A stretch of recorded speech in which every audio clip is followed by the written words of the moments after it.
তোর পেছনে আমার কত টাকা খরচ হয় জানিস? বাচ্চার ঘাড়ে আর্থিক অপরাধবোধ চাপানোর ভয়ঙ্কর ক্ষতি। মাস শেষে হয়তো সংসারের হিসেব একটু টানাপোড়েন চলছে, এর মধ্যে বাচ্চা স্কুল থেকে ফিরে বায়না ধরল বন্ধুদের মতো তারও একটা নতুন জ্যামিতি বক্স বা দামি কোনো খেলনা চাই। চারিদিকের খরচের পাশে পিষ্ট হয়ে আপনি হয়তো রাগের মাথায় বা নিজের অজান্তেই বলে বসলেন, তোর স্কুলের বেতন আর প্রাইভেটের টাকা জোগাড় করতেই তো আমার জীবন শেষ। তুই কি জানিস তোর পেছনে প্রতি মাসে আমার কত টাকা খরচ হয়?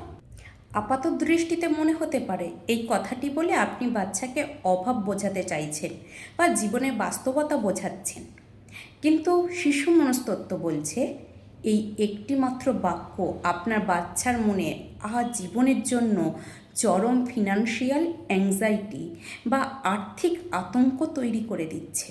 আজকের এই ভিডিওতে আমরা জানব বাচ্চার ঘাড়ে পরিবারের আর্থিক প্রেস বা অপরাধবোধ চাপানোর ভয়াবহ মনস্তাত্ত্বিক ফলাফল সম্পর্কে এবং কিভাবে এর থেকে বেরিয়ে আসা যায়। এক, বাচ্চার ছোট্ট মস্তিষ্কে কথাটিকে কিভাবে প্রসেস করে। যখন কোনো বাবা মা তাদের খরচের খোঁটা দেন তখন বাচ্চা নিজেকে পরিবারের একটা বোঝা ভাবতে শুরু করে। একজন প্রাপ্তবয়স্ক মানুষ হিসেবে আপনি হয়তো জানেন যে দ্রব্যমূল্যের ঊর্ধ্বগতি বা অফিসের স্ট্রেসের কারণে আপনার এই রাগ, কিন্তু একটা 7 থেকে 8 বছরের বাচ্চার মস্তিষ্ক এত জটিল সমীকরণ বুঝতে পারে না। সে শুধু এটাই বোঝে যে তার অস্তিত্বের কারণে আজ তার বাবা মায়ের এত কষ্ট। সে ভাবতে শুরু করে, আমি যদি না থাকতাম তাহলে হয়তো বাবা মা অনেক ভালো থাকতো। এই ভাবনাটা বাচ্চার মনে এক তীব্র অপরাধবোধের জন্ম নেয়, যা তাকে ভেতর থেকে কুঁড়ে কুঁড়ে খায়। সে নিজের মৌলিক অধিকারগুলো চাইতে গিয়েও নিজেকে অপরাধী মনে করে। 2, নীরব ট্রমা ও স্কেয়ারসিটি মাইন্ডসেট। আর্থিক খোঁটা বা গিল্ট ট্রিপ শুনে বড় হওয়া বাচ্চারা জীবনের একটা বড় সময় পার করে চরম নিরাপত্তাহীনতায়। এর প্রধান ক্ষতিকর দিকগুলো হলো প্রয়োজনীয় জিনিস চাইতেও ভয় পাওয়া। এই বাচ্চারা এতটাই গুটিয়ে যায় যে তাদের জুতো ছিঁড়ে গেলেও বা জ্বর আসলেও তার বাবা মাকে বলতে ভয় পায়। তারা ভাবে এটা বললে বাবার আবার টাকা খরচ হবে, বাবা আবার কষ্ট পাবে। নিজের জন্য খরচ করতে ভয় পাওয়া, এই ট্রমা তাদের সারা জীবন তাড়িয়ে বেড়ায়। এই বাচ্চারা বড় হয়ে যখন নিজে অনেক টাকা রোজগার করে তখনও তারা নিজেদের শখ পূরণে বা নিজের জন্য ভালো কিছু কিনতে চরম অপরাধবোধে ভোগে। একটা ভালো রেস্টুরেন্টে খেতে গেলে বা নিজের জন্য একটা শার্ট কিনতে গেলেও তাদের হাত কাঁপে।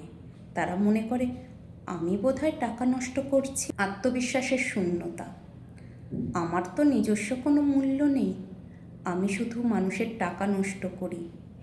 এই নীরব চিন্তাধারা তাদের আত্মসম্মানবোধ বা সেলফ এস্টিম চিরতরে ভেঙে দেয়।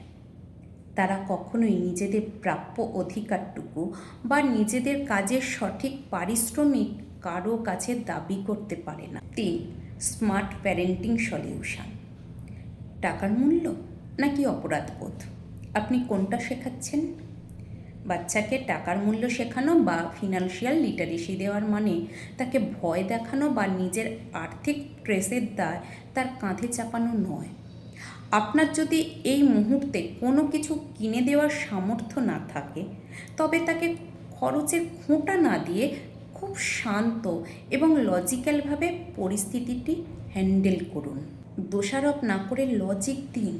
বাচ্চাকে বলতে পারেন, বাবা এই জিনিসটা সত্যি খুব সুন্দর, কিন্তু এই মাসে আমাদের পরিবারের বাজেটে এটা কেনার মতো টাকা নেই, আমরা বরং আগামী মাসে এটা কেনার জন্য একটা প্ল্যান করতে পারি।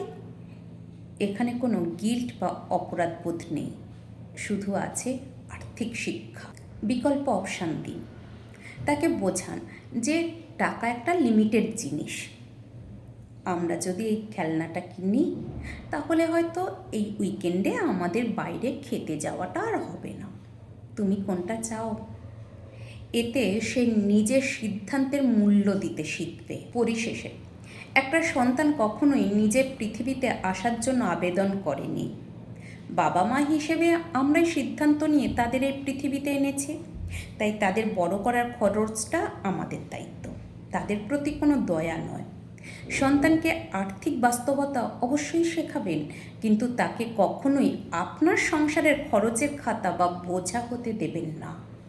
আপনার সন্তান আপনার জীবনের সেরা বিনিয়োগ, তাকে শর্তহীনভাবে বেড়ে উঠতে দিন।